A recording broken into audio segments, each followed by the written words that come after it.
Jihad, una de les paraules amb més energia del planeta i tanmateix una de les que desperta més polèmica.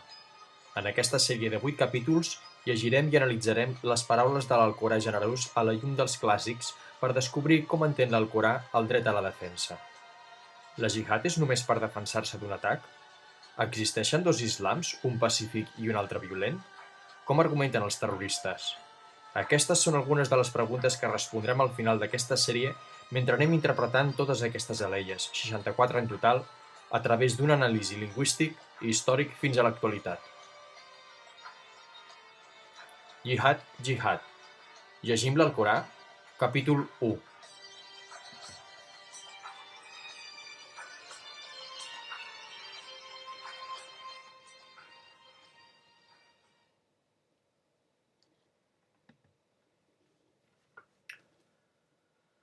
Per Dolors Bramon, seguint la seva definició, jihad és l'exercici del màxim esforç contra allò que és reprovat. En el seu llibre L'Islam avui, analitza la paraula jihad i la seva presència a l'Alcorà i constata que apareix 35 vegades, 22 de les quals significa esforç o superació col·lectiva, 3 vegades superació espiritual i 10 vegades voldria dir acció de combatre. Per tant, queda clar i evident que, com a molt, un terç de les vegades en què s'utilitza jihad tindria una connotació relacionada amb la guerra o el combat. De fet, la majoria de vegades en què es pretén analitzar aquest camp semàntic, s'utilitza en Alcorà la paraula guerra, lluitar o atacar més que no pas la paraula jihad. Una de les més freqüents també és qital, que vol dir combatre. Hi ha dos tipus de jihad. En això ens hem trobat diferents opinions. En un sentit general, es diria que la jihad major té un sentit espiritual, mentre que la jihad menor tindria un sentit de dret a la defensa pròpia o a la defensa dels oprimits. Tanmateix, alguns erudits clàssics, com Ibn Taymiyya al segle XIII o Albani al segle XX, han qualificat aquests hadits com a dèbils. En qualsevol cas, els dos tipus de sentits estan acceptats per totes les escoles de l'Islam, i això vol dir que no existeixen unes escoles que defensen la jihad major i unes altres la menor.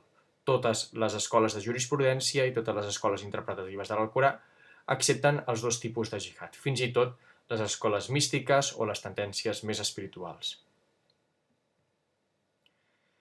Quines condicions són obligatòries en relació a la guerra des del punt de vista de l'Alcorà? En primer lloc, està en una situació extrema d'agressió, assassinats, tortures, boicots que dificultin la supervivència, expulsions de les cases o situacions de tirania. En segon lloc, haver esgotat totes les vies diplomàtiques per a la resolució del conflicte. Convidar el poble agressor a deixar aquesta situació d'opressió és imprescindible abans de ni tan sols plantejar-se una situació d'autodefensa. Aturar la guerra en defensa pròpia en qualsevol moment que l'altre vulgui aturar el conflicte. No matar nens, dones, ancians o qualsevol persona vulnerable. No respondre mai amb més agressió de la que s'ha rebut, no excedir-se en la resposta.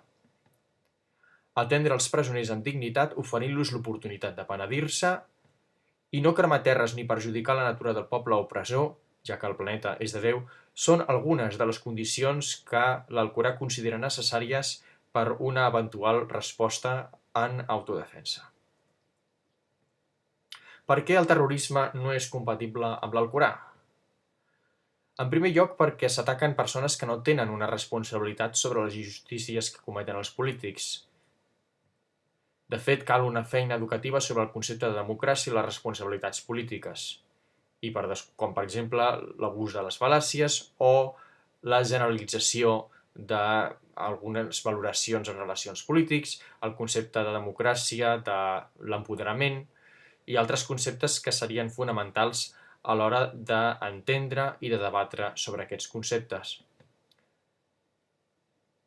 Ataquen indistintament dones, nens i gent gran. Això està estrictament prohibit a l'Alcorà i contradiu els fets històrics de Muhammad sallallahu alaihi wasallam i l'Alcorà obliga a seguir el seu meravellós model de conducta. Es veu com a exemple l'evidència històrica de la formulació de la Constitució de Medina per part de Muhammad sallallahu alaihi wasallam, que és el primer document històric que es tingui constància on s'estipula la igualtat dels drets de les persones independentment de la seva religió.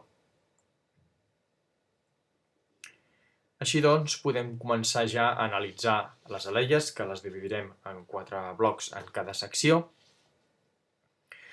En aquesta aleia, situada al capítol 2, és una de les primeres aleies on es parla del dret a l'autodefensa i s'explica i es diu literalment que si us ataquen, mateu-los, no? De fet, la aleia que generalment es treu fora de context és aquesta aleia d'aquí, que diu mateu-los allà on siguin, i normalment quan s'intenta manipular el missatge de l'Alcorà s'omet tant la primera part que diu no ataqueu vosaltres els primers com la segona part d'aquest fragment en què s'especifica que és en cas d'atac que es poden tenir dret a l'autodefensa. De fet, quan diu també allà on siguin, és en un context de defensa dels drets humans, com s'estipula, per exemple, al capítol 4, a l'Eia 89. I, finalment, en aquest exemple volem acabar de comentar, tot i que ja ho desenvoluparem més endavant, el concepte dels qui neguen la veritat, que no és sinònim de no musulmà, sinó que són persones que actuen en contra de la justícia social que representava l'islam. Quan a la Leia 216 del capítol 2 es diu que se us ha prescrit de combatre, és un cop més en defensa dels oprimits, com estipula, per exemple, les aleies 74-75 del capítol 4, i per tant és una obligació en un context d'agressió cap als musulmans. També s'ha de dir que aquesta aleia 4-74-75 constata també que, des del punt de vista de l'Alcorà, la pau no és sinònim de falta de violència. Quan existeix una situació d'injustícia i d'opressió com la que hem descrit abans, es considera que pot existir un dret a l'autodefensa dels drets humans fonamentals que s'han vist vulnerats per part de la comunitat oprimida.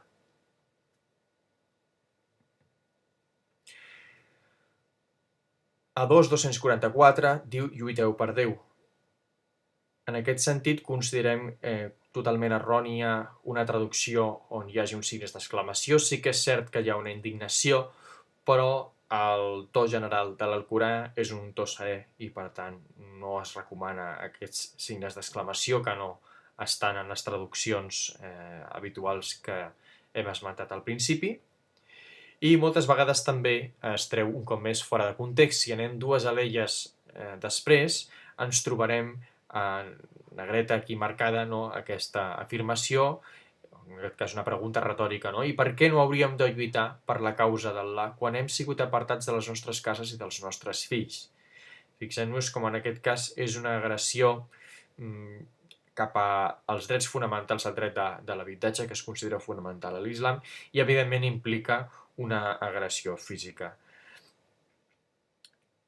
De fet, treure d'aquest context, del context a les aleies, és un recurs habitual tant de grups terroristes com d'una part d'un discurs, diguéssim, d'extrema dreta a Occident, que també intenta manipular i, de fet, fa coincidir les seves interpretacions de l'Alcorà amb les interpretacions dels terroristes.